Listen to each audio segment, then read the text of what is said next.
And then before, no, I've done it. And I never would have been like that before. You're But quite easily convinced by the. Do you think your targeted ads are really good for you? yeah, I think hear they so many know. people say that. Yeah. That like they are obsessed with how well their phone knows them. Like to the point where it's like, because I'm so aware it's an advert. I'm just like, oh, constantly. Okay. No, I only have to I only have to think about something. I think my phone can read my mind. I know so many people that I've heard say they love their adverts, and I don't get it. It doesn't work for me. I hate adverts full stop, but the targeted adverts, they definitely are targeted to me. Don't get me wrong, when there's an advert that's like well done and it gets my attention and it's something that I saw one recently. It was for a film. It had Cillian Murphy in it. It looked like he's playing at a similar time as Peaky Blinders, but he's playing quite like a timid looking kind of guy, Yeah. like the opposite of. And it just, I don't know what happened with the advert, but it just instantly got me. And you know, the option to skip, it was there. And I was like, no, I want to watch the rest of this. So, like, there's the odd times where I understand, like, an advert getting me or, like, a product being like, ooh, Yeah. that's interesting. But I'm so surprised at how often I'm hearing that people are like, I'm actually purchasing from the things From that those adverts. Yeah. Mine's just an Instagram. Instagram have got me nailed to an absolute T. Yeah. But weirdly, the other week, talking June, I thought to myself, oh, I need an idea for something for my dad for Father's Day. Ah. Something a bit unusual because his birthday and Father's Day are a week apart, so it's quite tricky to Okay, yeah. cater for both of those. Like, it's hard enough thinking for one set of presents, isn't it, sometimes? Mm. And literally, I thought it went on Instagram, and there was the perfect targeted ad, exactly what I was looking for my dad. And it was very strange because I'm thinking, you've done this now quite a lot for me just thinking these things. I don't even have to say it anymore. You read my mind, which is bizarre. Okay, I'm gonna need my phone to start doing this stuff because my stepdad, men are the hardest people to buy for. Yeah. Generally, the men that I know buy the stuff that they want for themselves. And when it comes to like actual presents, it's like, I don't know. That's Mark, that'd be good if they bought it. Good evening. how is Michigan today? What's the weather like? Have you been I don't know if you're anywhere near Hurricane Helena, whatever her name. What's her name? Hurricane Helena's alliteration. I feel like I'm saying it wrong, but I know she's been destroying the USA, tearing right through it.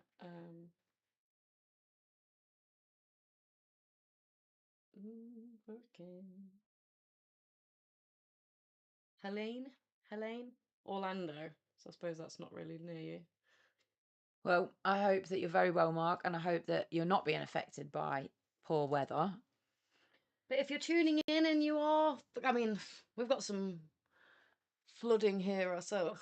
It's not quite disaster level, but it's getting there. Apparently, we've got a couple of days of dry weather the next 2 or 3 days, and then it's back to rain again. So that is actually quite scary because the floods Yeah. have got to the point now where what will happen next? Do Yeah. you see what I mean? Like roads are being closed, houses are being flooded out, rivers are breaking the banks. That's the worst I've seen it. So it's going to get worse, which is actually quite terrifying. So I logged on to watch one of my favourite bloggers yesterday, and the result of the rain for his fairly new house actually is there is a sinkhole in his garden, and I don't know what I'd do. Apparently, it's quite normal. They went to go and get it like checked out. Some guy came round, and underneath is probably like, I don't know, how big would you say that is?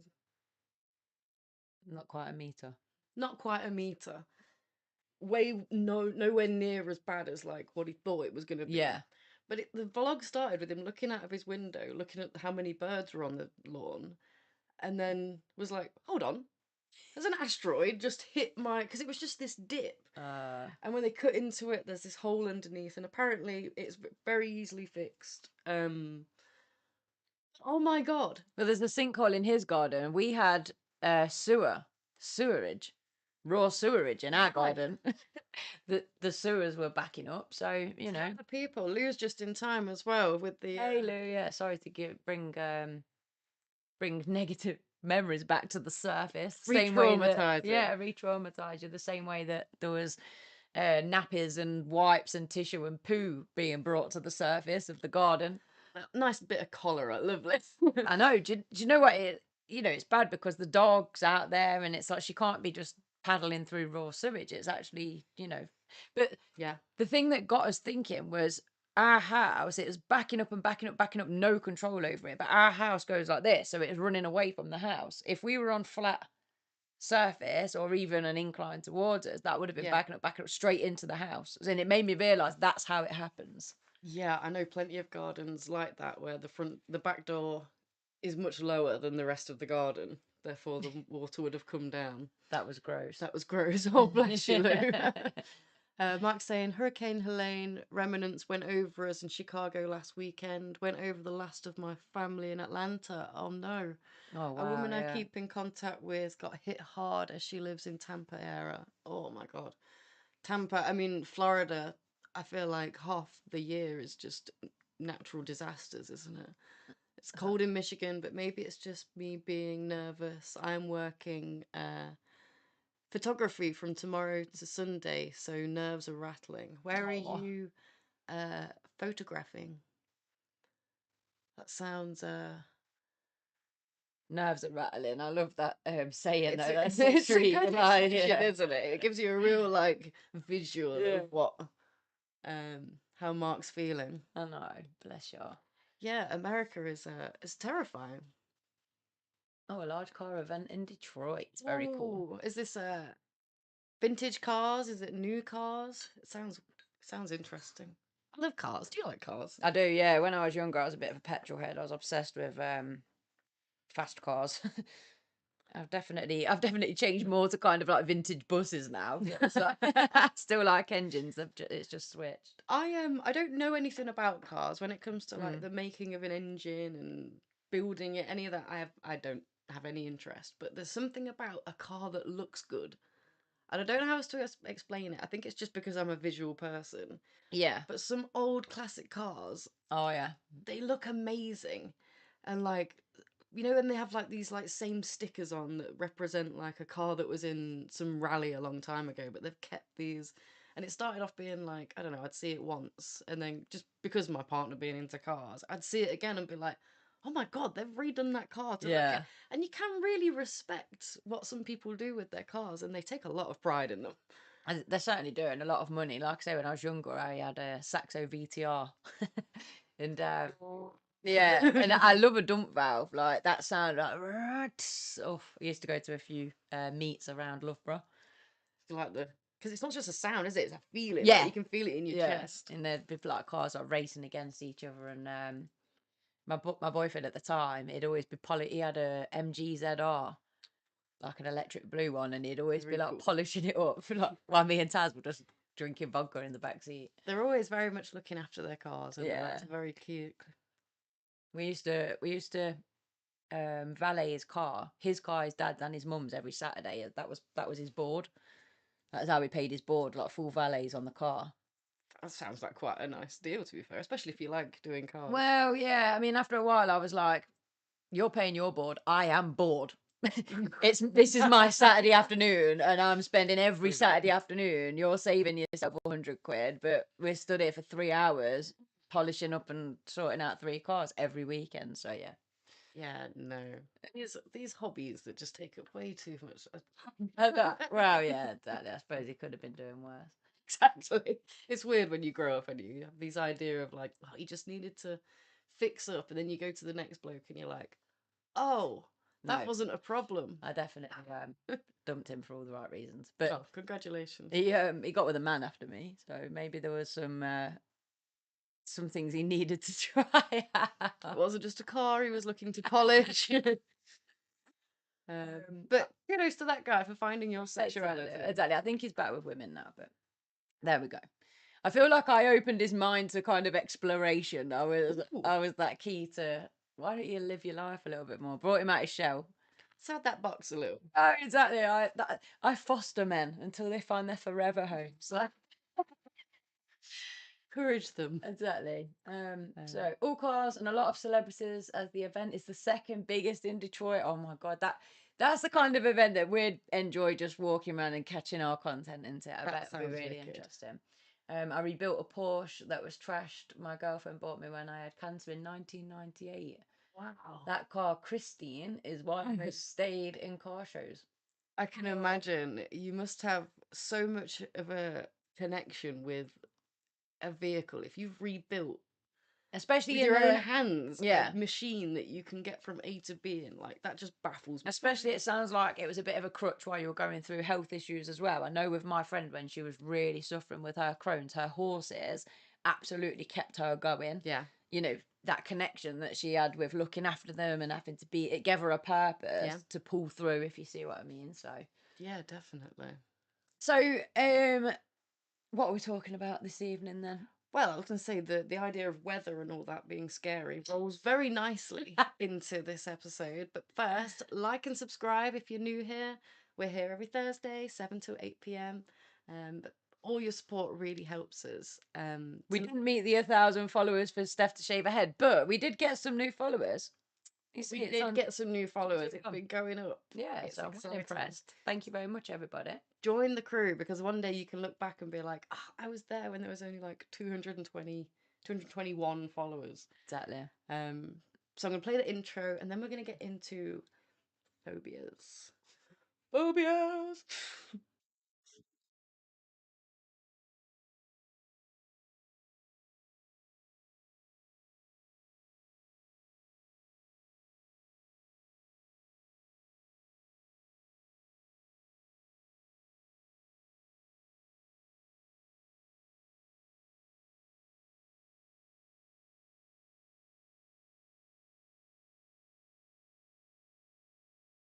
I realise we do the same thing every time that comes on. We have a little dance behind the scenes. And then we get paranoid that the mics might still be on your hearing us singing away. Just laughing. Yeah, giggling. It's like, it's not long enough to have a quick conversation, is it? But then if you sit there in silence, it seems quite long. That's a really good point. Actually, I didn't think about it. Yeah. I was doing it before where I was trying to guess what point it was at, and I'd have to wait for the audio thing to go completely down. But I remember getting it wrong a few times where it just cuts it off after like it's hard. So yeah, phobias. Do you have any phobias? We covered this, right? Floodwater. Yeah, we briefly introduced it Monday, didn't we? And I was trying to decide, is floodwater my phobia? And I think it's the closest thing to a phobia that I've got. Like, it makes me feel seriously uncomfortable. And you know, I love kayaking. I love being out on the water. If you asked me to kayak through floodwater, I don't think I'd be able to do it. Right, okay. Like, and that makes me think, is that beyond a fear now? Because it makes me feel sick, panicky, like I want to run away, you know, a real fight or flight kind of response. And the thought of floodwater in the dark, you know, the thought of driving home from here and hitting floodwater in the dark. Oh, like one of my students was talking about it and she said, well, what would you do? I was like, I'd just hold my breath until I died. I wouldn't be able to get out of the car. Like I don't know, like the thought of, well, what would you do? It's like, I don't actually know. I'd be like, that's it, end me now. So that is that freeze response. Yeah. That, you've got no choice. When this, when you're triggered and you're scared, you've have very little decision over how your body reacts, especially if you're unaware of what your phobias are or unaware of how to manage the internal feelings that you're having. My mum showed me a photo of floodwater because her garden floods, of the floodwater creeping up the garden. So it's a photo of the garden, and you can see this brown water's like halfway up it. Oh, it made me feel horrible. I think I remember seeing it when. Yeah, well, it was when we started doing this. Yeah, well, this is another one recently. Oh, okay. Like just because she was like, "Oh, look, the floods are," because when it starts raining heavily, she has to go down and make sure that her property is prone to flooding, isn't it? Yeah, just that bottom garden part. So yeah, she'd sent me a photo just saying, "Look, garden's flooding, just like letting me know. But it makes me feel horrible. I don't think I'd even be able to put wellies on and wade into the, like, that's just the flood water Right. that's in the garden. It's horrible. And I'm not scared of water. It's specifically flood Right. water. And that's really Water that interesting. shouldn't be there. That's real specific, right? So that's why you can understand there's a difference between fears and specific phobias. Yeah. And then specific phobias, we can differentiate between those, whether it's of an object or if it's of social, Yeah. or if it is a fear of agoraphobia. Yeah, That's like another going called. out. They are the three main that you generally see in the DSM-5. Everything else will come under specific phobias. Oh, okay. And they're all generally treated in very similar ways. But like you said, the idea of trying to work out, is it a fear, is it a phobia, and it is all down to that uncontrollable reaction. Yeah. We're all scared of things. So a lot of us don't like spiders. Mm. Some people, rather, even though they don't like spiders, can still manage to get a glass. Yeah. And even as their heart rate's going and they're sweating and showing all these physical signs of stress, they can still carry out the task, remove the spider. Yeah. There is some that you won't really notice if they can do that because they'll just smash the spider. Yeah, I was going to say some people just get rid of Just it quick, yeah.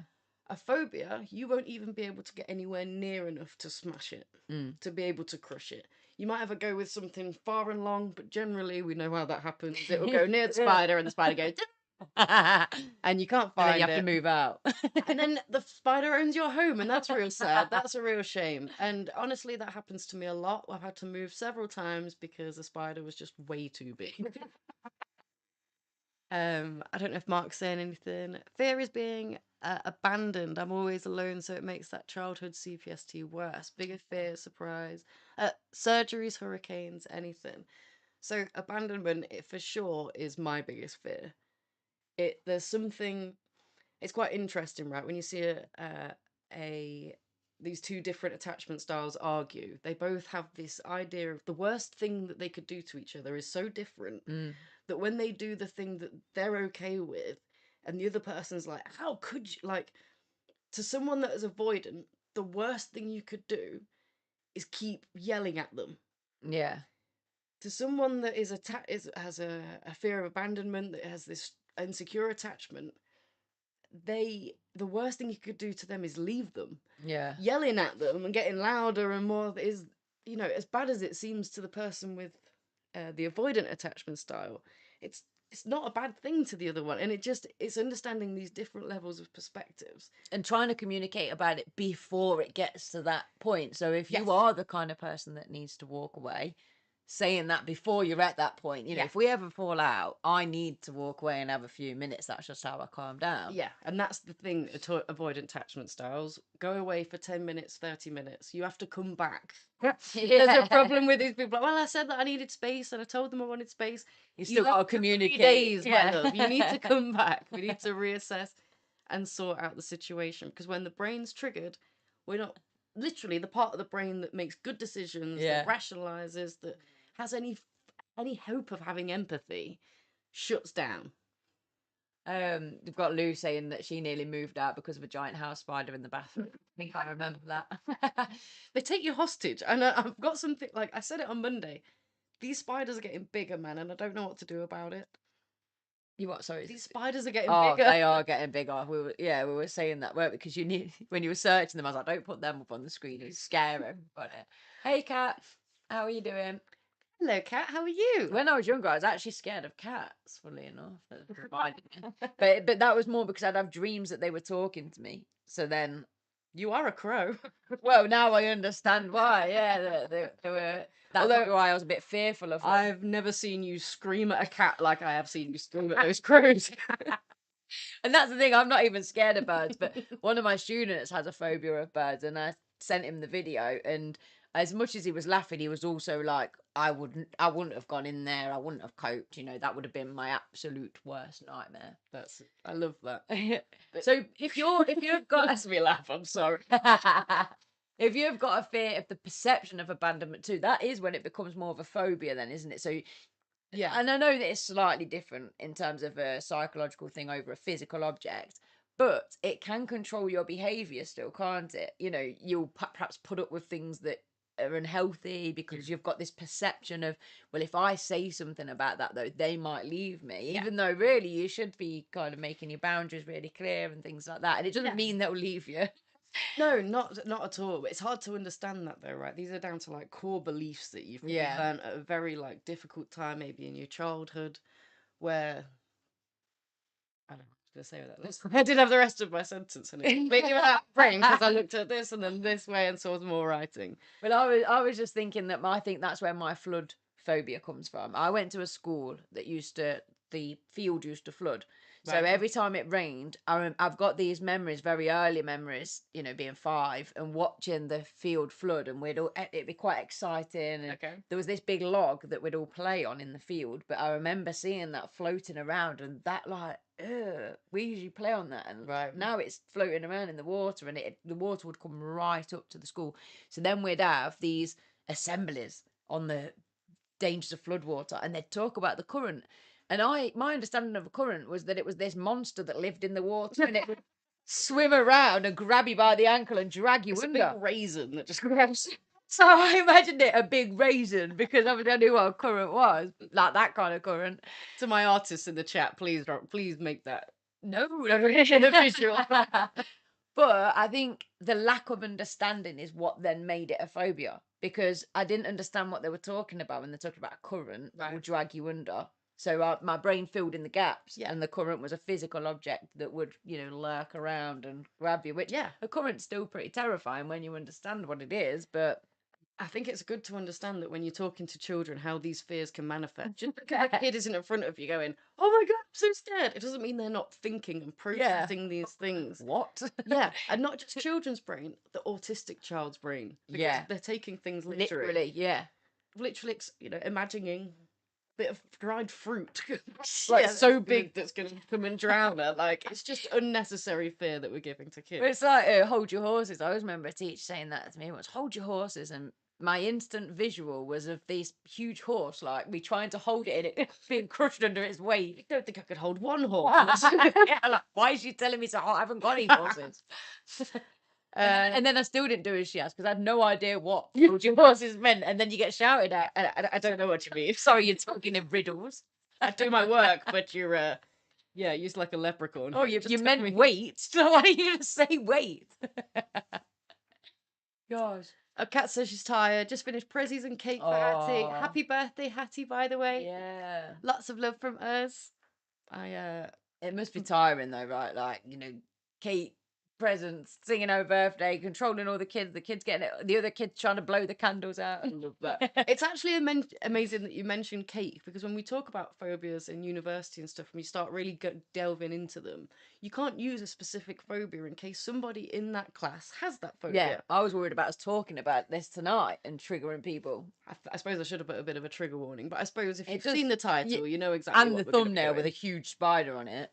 So I know more different people pick out on different things that are more scary. I think that, to me, it's the tryptophobia, the holes thing. It creeps me out. What? So I see a lot of people also haven't noticed this bit in the picture, so we'll get to it. So cake is what we use as examples when we're going through the steps of exposure therapies or whatever. I will use the example cake because we don't need to be describing things anything to do with actual fears. Although I know that when you do this lecture, they say if anyone has a fear of cake, please raise your hand because you have every right to leave this lecture. One of my friends had a fear of crumbs. Wow, so that kind of goes hand in hand, right? How do you deal with cake and no crumbs? Well, and the more I've got to know her over the years, the more I've understood that she's quite a neat. She's probably mildly on the spectrum. She's quite OCD. She likes things to have the order. And I think the fear of the crumbs was like crumbs in bed, crumbs at the bottom of bags. That, you know, like, and I think so. A fear of germs and crumbs and dirt is one of the most common phobias that are out there. Yeah. A lot of them. There's the fear of agoraphobia. There's heights. There's spiders, snakes, the general ones. Yeah. There's fears of abandonment. People are fears of commitment as well, aren't they? Yeah, commitment. To the point that these people avoid or literally ruin their lives trying to get something through their insecure attachments, not through their like healed person. Mm. Um, That might be me. when we operate from a place of fear, it's never good for us, is it? Yeah, We yeah. kind of know that. But if you're faced with something that you're scared of, how do you operate from anything else? Yeah. So there's different ways that the different views of psychotherapy that they view this. So the humanistic view, Carl Rogers, who we vaguely spoke about on Monday with Gloria, he was the one that isn't Fritz Pearl that was agitated her. He's the one that we didn't see it, but he managed to get really deep with her, and she opened up with him. He very much looks at it as it's just a step in the way of your self-actualization. It's a very humanistic belief that just through talking through things, we're able to alleviate it. And that's nice and that, but let's get into some real approaches that feel a little more proactive. Yeah. So we have the psychodynamic theory, which is Freud, and he would believe that these fears come from, they manifest as symbols. So a really good study that was done is on Little Hans. And Little Hans was a 4-year-old boy, and his father contacted Freud and said, "My son's afraid of horses." Yeah.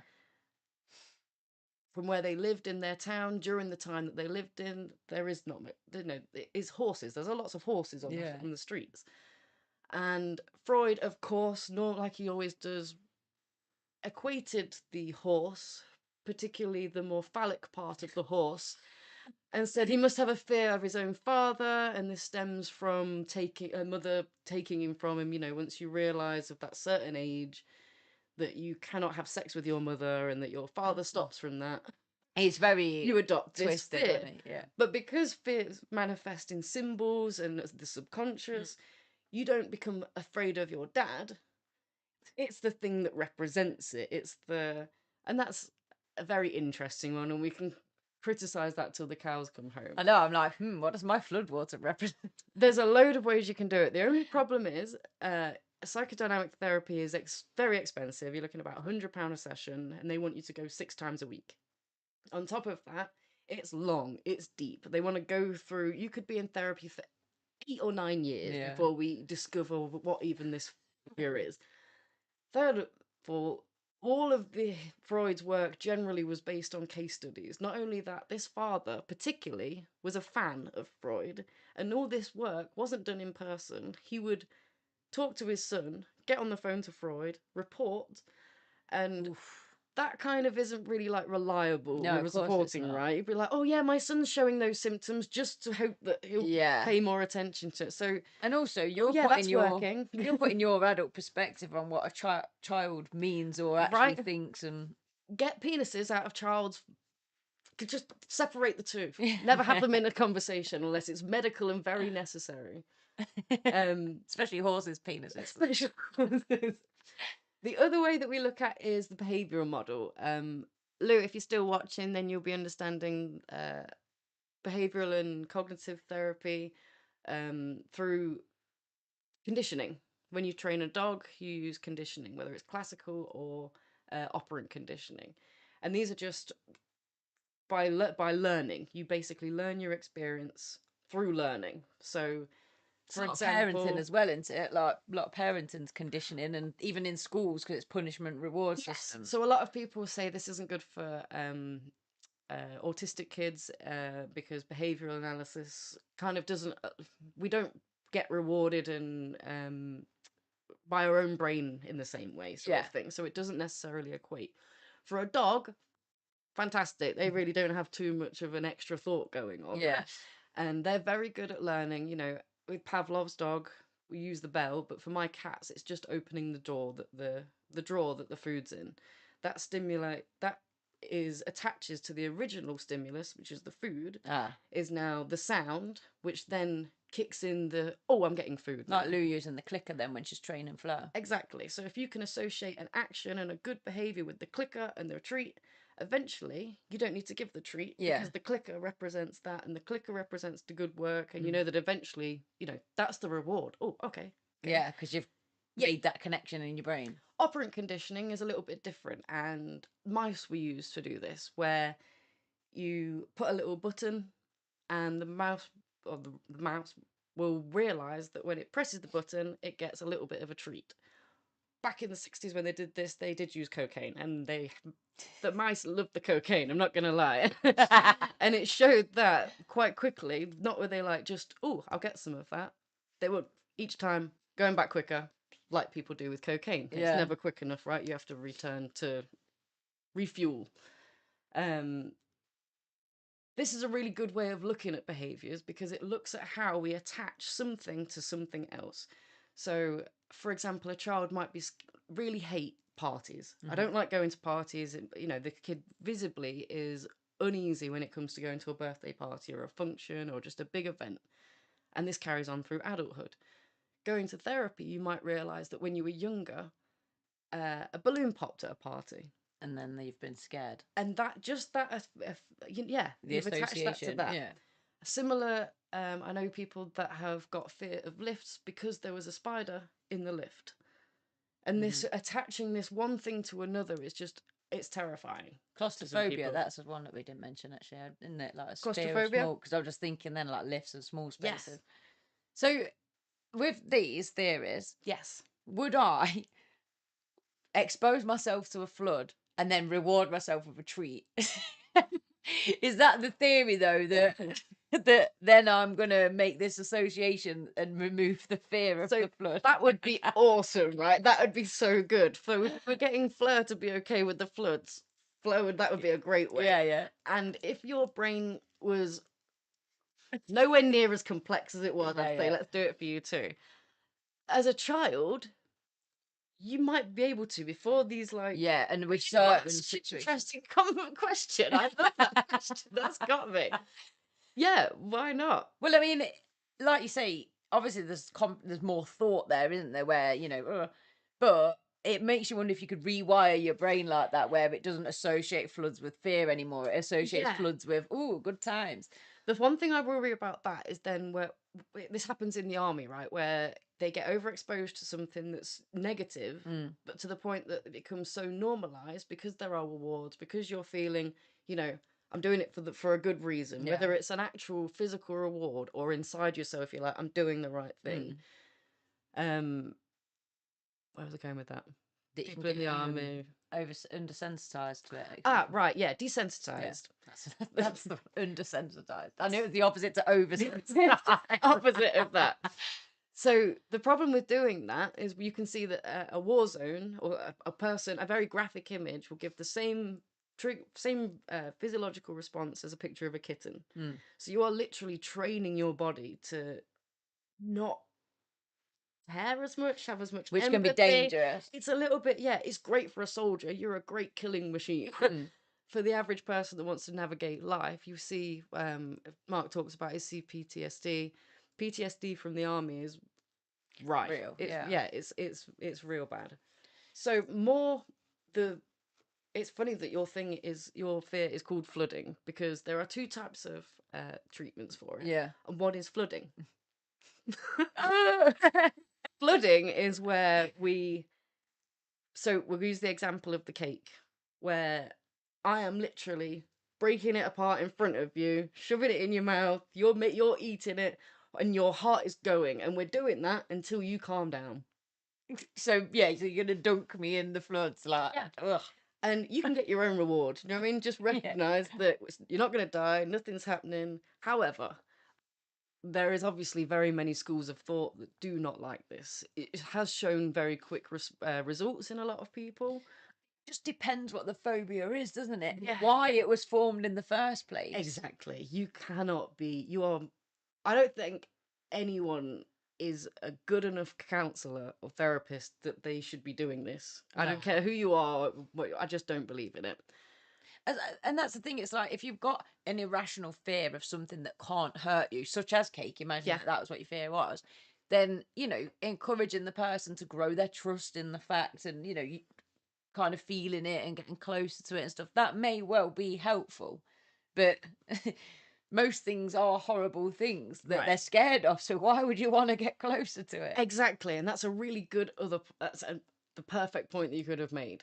So the other way that has developed since recognizing, although so many still use this Yeah. flooding technique, I would suggest if you ever put it to you by a therapist that you're going to try this, have them explain to you why, have them explain to them that you're a little worried about the re-traumatizing risks, because, and then also ask them if you could try, or if they know anything more about gradual exposure Yeah. therapy. So with gradual exposure, we'll use cake as an example again. We're not going to go anywhere near you being with cake in the same room. Yeah. It might just be a picture of someone mentioning cake. Yeah. You just imagining cake. Yeah. A really early on thing, because if you've got a phobia, that enough will be enough to trigger the Yeah. thing. Yeah. And through doing this, we'll sit with it. We'll Yeah. work out how did the body feel, what happened, and then you restructure basically. Yeah. This is the behavioral and then the cognitive redeveloping. That sounds far more like right? plausible and safer and Definitely. healthier. And you might feel that it takes a little bit longer, but the chance of because the therapist has to check in constantly. There's no I've gone too far. For me, flooding, like you don't know where they could have got to. They could have Yeah. got to the 2 steps before that. Yeah. But you've just ruined it completely then. Yeah. So I really like it that it gives such a good opportunity for the therapist and the client to have this like feedback. Yeah, And of like, how is course. this working? But like you've just said, how okay with certain things do we need to be? Well, that's the thing, isn't it? That if a phobia's ruining your life and it's Yes. something that like my friend had a phobia of birds when we was at school, and she'd avoid the city centre. If we went shopping, she'd be like getting panicky if we were going anywhere where she already knew there was going to be a lot of pigeons and things like that. That's when you perhaps do need to address it to a certain extent. You don't need to be cool with like petting a bird, but just so Exactly. you can get on with your life. And that, I think, again, is where gradual exposure is a lot better than flooding, because in some people's cases, I don't need to have the cake this far up and in my mouth. Like, I don't have to eat cake. I don't need to stare at it this close. But the fact that it may be at functions, I may need to be okay with being in the room with some. Yeah. Or I may be, it's about learning what conditions does the client require to be okay with it. Because I don't need you to be okay with holding a tarantula or it being on your face. But one being on the screen, Yeah, and you it not might having to happen. just like run out of a cinema. Yeah, totally. So yeah, I think it's a lot better. I've seen some more comments in the chat. I feel like psychodynamic theory is very true, only while leaving sexual objects out of the theory. So psychodynamic theory, I absolutely love. My problem is Freud. And I love Freud, a great man and a brilliant thinker. Like we'd have none of this without him. But yeah, like you said, a little bit obsessed with the sexual part. But people like Carl Jung, Freud's daughter, actually, fantastic theorists, and they've done a lot more work building on Freud's work, and then further, like the psychodynamic theory that is practiced today is very far removed from the original Freudian psychodynamic. But yeah, if you want to go deep and you're into that sort of thing, and you've got a lot of CPTSD, perfect for it. If you're willing to go down to those deep traumas, the deep memories, those kinds of therapists are fantastic. They are often quite strange people, but in the best way. And I think you have to be able to do that kind of therapy. Yeah. Louise, rewarded yourself with a treat. She You was got it, right? laughing about me at floodwater, like eating sweets at the same time. Like, car snacks. Luke knows exactly where it's at. You just need an extra good car snack. I You think can be like, oh. the thing is, at the minute with the rains being so bad, like there was a wedding that we were trying to get to the other month, and I turned around about 6 times because I can't take my car even through a potential puddle. Everything makes me feel bad. Like, but still, it's like, so what? You shouldn't be driving through floods anyway. So, it's not a life ruiner to kind of. I would say the best thing to do is if it's worrying you on a journey, because for you, I've noticed that if you've got a journey that you need to take, and then for whatever reason you are confronted with a flood, and in that moment you're like, I don't know how to go around that. Yeah, I don't know. that's when I'd panic. It's just about working through your panic in those moments. Yeah. It would be what options do I have? Can I stop? Can I turn around? Can I rejig my phone? Yeah. Rejig the the sat nav. And not just hold my breath until I die. Yeah. Please. Yeah, no, that's not the way. Because sometimes you might not even be near the flood. You'll just be like, oh, I'm too scared. And then other people are behind you and they get very mad. Oh, that's the thing though. I know it's a or an extreme fear, because whereas usually I'd be like, oh God, I've got it because there's people behind me. I would be out the car like, mate, I am not going through, like. Yeah, when social anxiety is no longer a group. Yeah. It's gone out the window. I don't care. I always remember being driven back from Loughborough when I was young and still going out. Although I was saying that we're going out tonight, which is exciting. And I was in this taxi, and Slash Lane floods bad, doesn't it? And he was like, "It's okay, I'll go through it." And I was screaming in the back, like absolutely screaming, having a full on meltdown. And I was hanging off the, how you've got it's a black cab, so I was hanging off the handles, lift with my legs in the air, because I was like, you don't understand. If water comes in, I'm gonna die. I'm gonna. And it was horrible. I screamed the whole way. And then like the next thing he's like, it's okay, we're through it. And I was like, oh, okay, well, like, I'm not through it. We might be physically through it. And it was horrible. Hated it. Like, but yeah, that probably reinforced. I mean, there you go. Flooding didn't work. Flooding that doesn't work. exposure did not work. No, exactly. Probably reinforced my position of I'm never ever going through floods. It's see, that's stopping you from something, because floods are about, and apparently they're a part of more of our life right now because climate change. Even I was going to get a boat instead of the bus at one point. I was weighing up, do I get a bus, do I get a boat?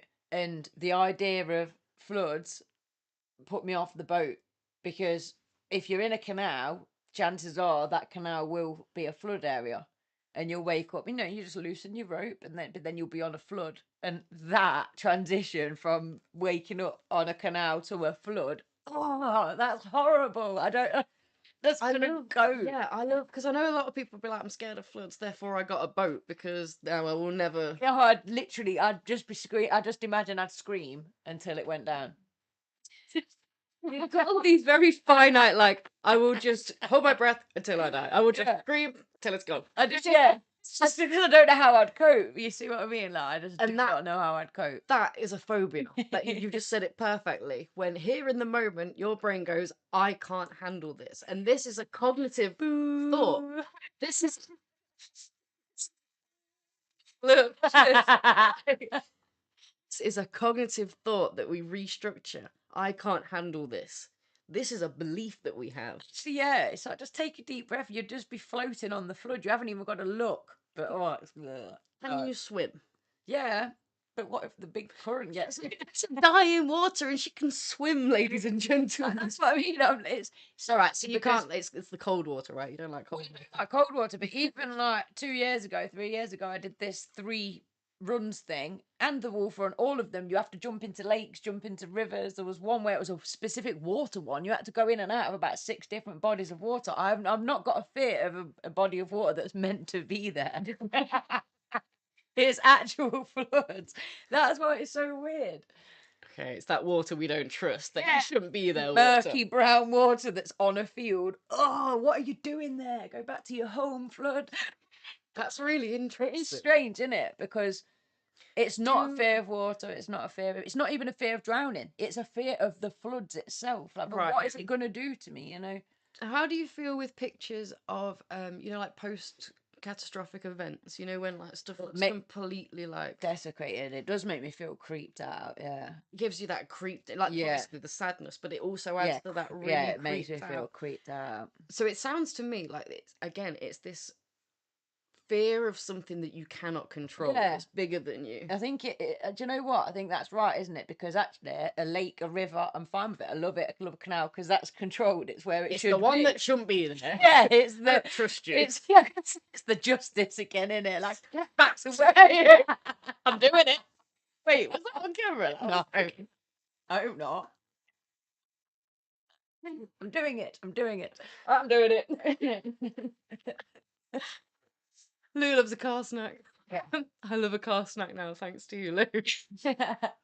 My EMDR therapy is desensitization. Has helped many war veterans. So my thought is it could help my CBD. What does EMDR stand for? Or eye movement desensitization. only because I recent I know about tapping. It's huge in America. A It's, lot of people use it in America. tapping's got like Yes. a thingy name in it, and I was like reading about tapping, but they were calling it something that it wasn't EMDR, but it was something like that. Eye movement desensitization and reprocessing therapy. Okay. There's a mental health treatment technique. The method involves moving your eyes in a specific way while process traumatic memories. EMDR's goal is to help heal from trauma or other distressing life. It's Interesting. Yeah, I remember as I was learning, everyone's, when you go on Instagram and you're into something and then all your posts become that. Yeah. As I was at university and I'm looking into all these things, everything is like, oh yeah, I'm learning that. And then EMDR, for some reason, we never got taught. I don't know if it's because it's not widely, although I'm almost certain that it is practiced here fairly commonly. Yeah. It just wasn't included in, and I try and talk to lecturers about it, and they'd be like, "Oh, no, we're looking to." Like, I don't know what happened. Is it a secret? Yeah. Why are you all acting so cagey? But I feel when someone brings it up, I'm like, "Oh, it does look cool," and I've got no knowledge on it. Oh, okay. So Mark's saying that his therapist has tried tapping on him as well, as EMDR is not working, and tapping hasn't helped yet either. I think tapping's very similar to acupuncture in terms of it utilizes certain pressure points on the body. So for car sickness, for example, there's a particular pressure point that you can tap. Okay. For me, I feel like tapping would work purely as a distraction.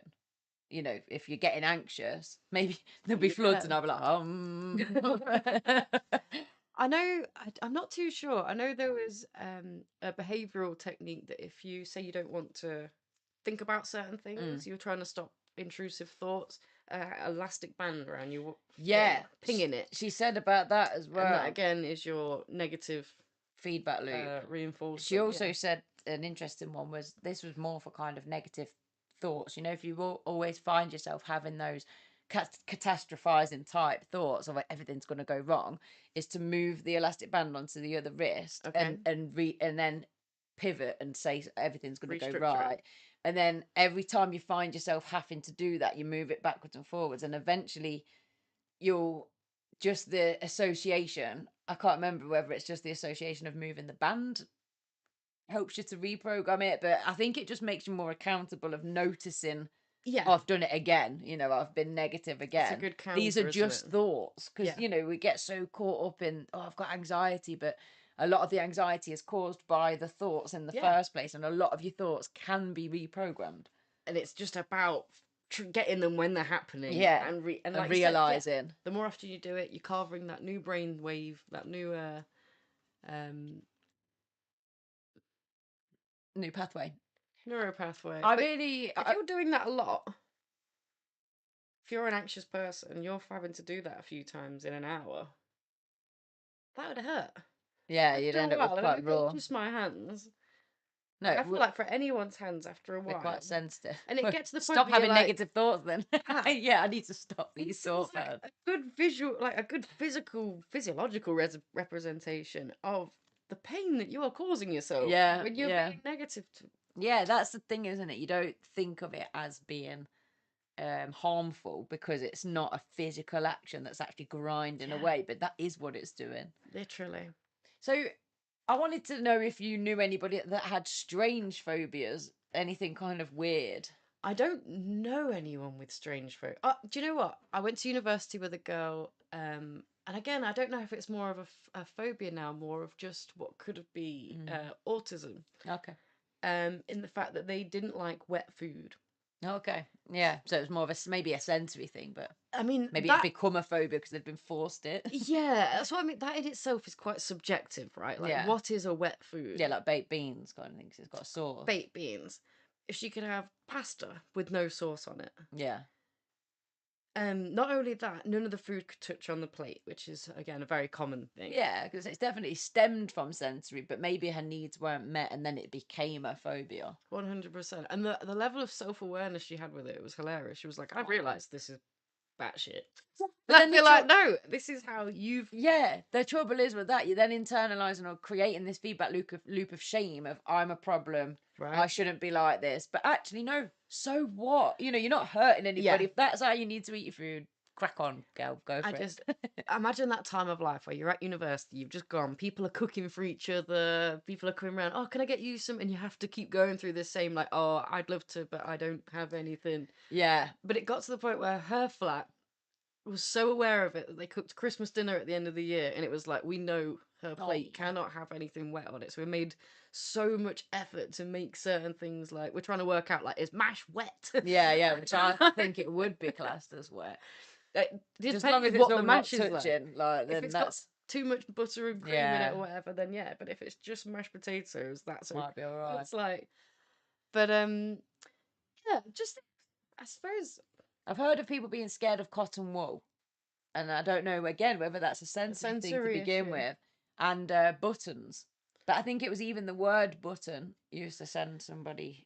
Yeah, I'm sure that was my mum's work friend from years ago. I remember there was a program a long time ago, and they used to do this flooding technique online. It was on TV. It was a Yeah, couple, a therapist couple. I remember people being exposed to stuff on telly for entertainment purposes of us at home, but then being Yeah, very traumatized. I always remember it was on. Birds, I think that's it was all I like remember.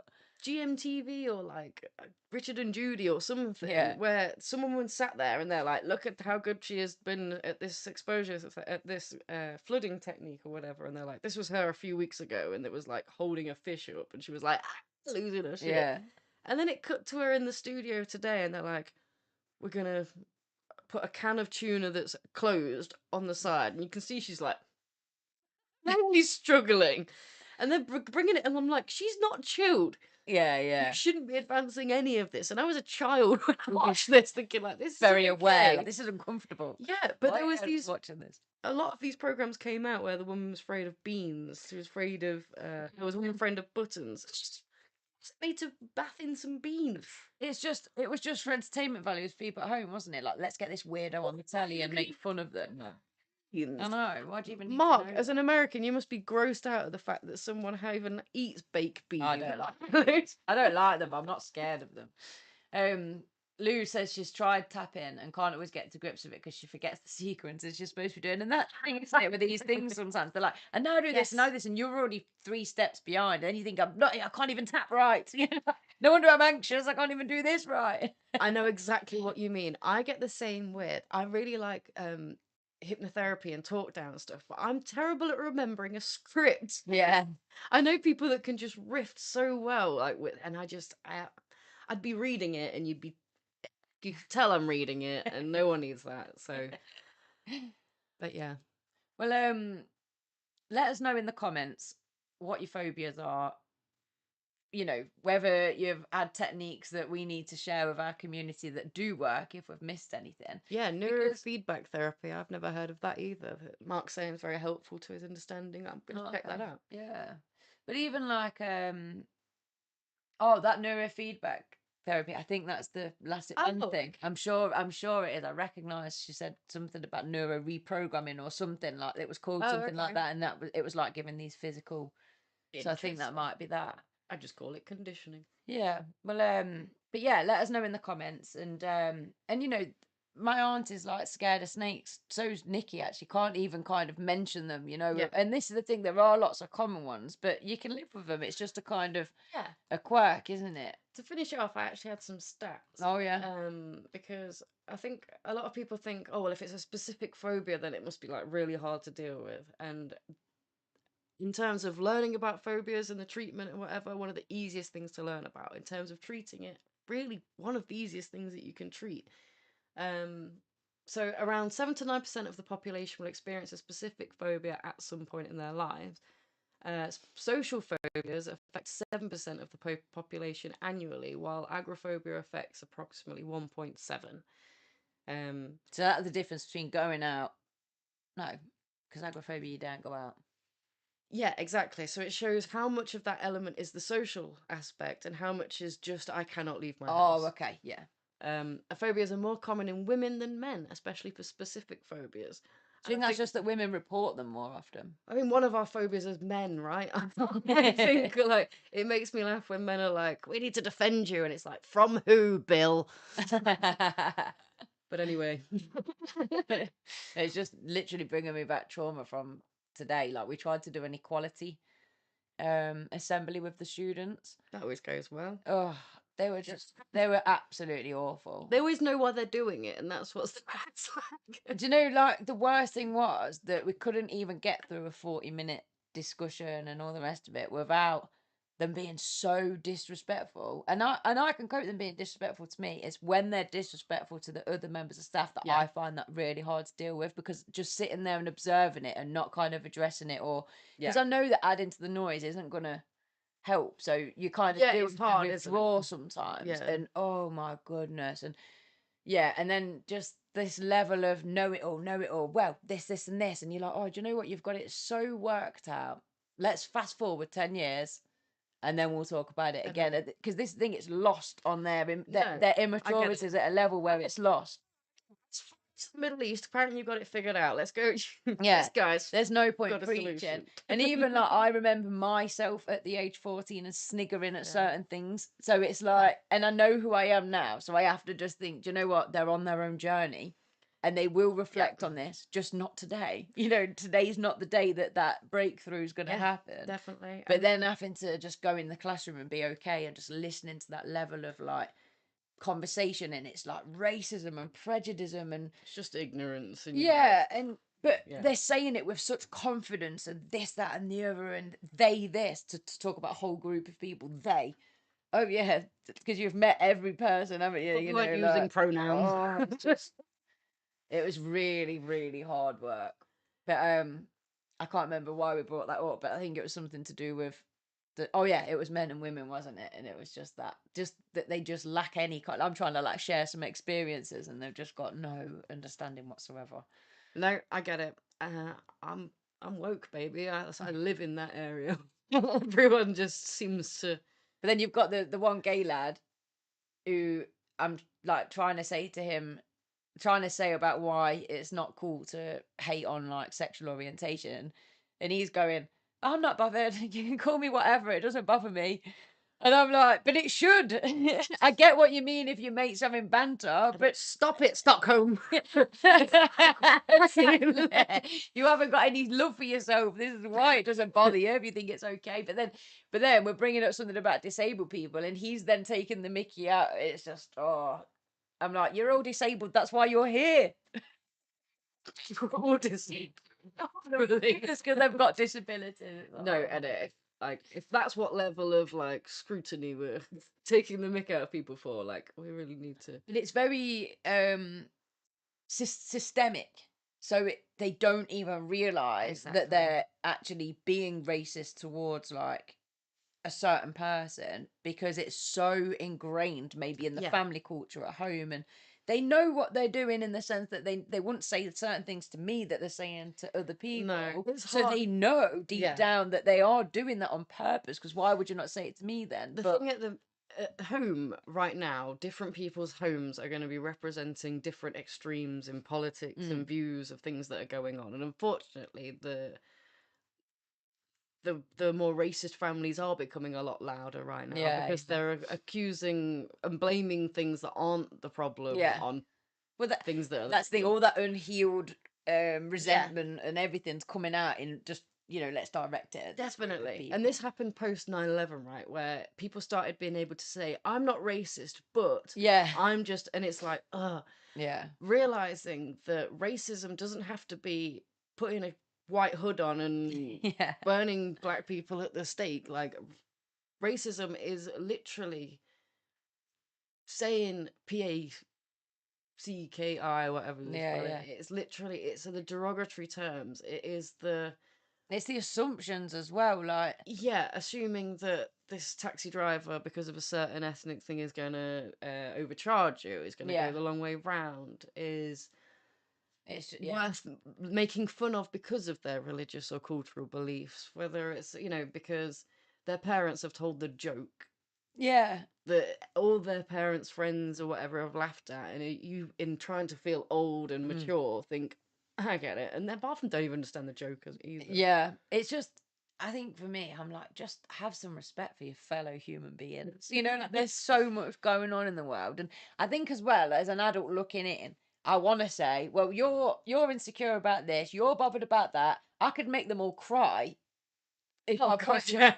And yet they're all there being so like, haha, I'm so grown up and I know it all, and and talking to the other adults like absolute Yeah. shit, and you're like, where'd you get off on coming into this unit and then lashing out at the adults? Stay at home. Just stay at home and do us all a favor. We don't come to work to be absolutely abused the way that you're abusing us. It'd be more respectful working with criminals in a prison system. Like, they are worse than that. And you're just like, I just don't know where. Like, I'm sure half of them's parents would be horrified if they saw how they were behaving. So it's like, where Yeah. are you getting it from that you think it's okay to It's come and weird, talk isn't to it? us like It's that? that like some of them might even have the like, oh, you don't act like that. Like, I understand what you were saying, but and it's like, no, even the content and the Yeah. way that it was put Like, out, it's all horrible. It's all yeah. terrible. But It's mob mentality as well, though. When they're all together, they're exactly. showing off to each other with And how low they can take it. it's easier to back off, but like, oh, I'm not racist. I'm just sick of my country being taken over. I'm just sick of the danger. I'm sick of the higher levels of crime. I'm sick of it not being safe. It's these things that aren't true. Yeah. But because you're made to feel like it's not racism, I'm protecting my.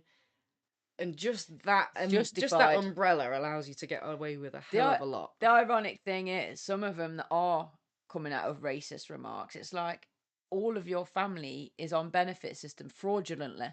So who exactly is taking the mickey out of this country? You know, like, oh god. Yeah, we got a It's lot. like you lot all got your diagnosis from that Indian guy that's trained to be a doctor and give you that Yeah. diagnosis that you tricked him into giving in the first place, so that you Trained in his own country yeah. and taken because we don't want to train anyone here, Yeah. and then told to pee off because you've been in it. It's It's all it's hypocrisy, crazy. and that's the problem with it. So But anyway, little get it off my chest there. Thanks for listening. just obviously my phobia is capitalism and fascism, so we've got to bring it in. You know what, I've just realised it's actually Teachers' Day in 2 days' time, so watch out for the rant. I'll do that. Can be my vlog. I'll literally just tell it how it is, like some of the stuff we have to put up with, and then you wonder why teachers moan, Oh, like, yeah. because they're horrible. Hey, Lindsay's kids, if you're watching now, Fix up. fix up, man. What are you doing? Go and look at yourself in the mirror and ask, am I happy with who I am?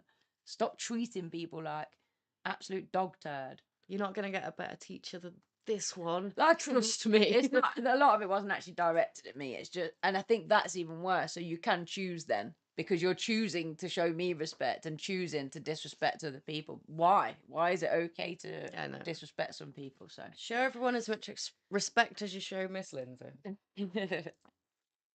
But yeah, on that note, like and subscribe.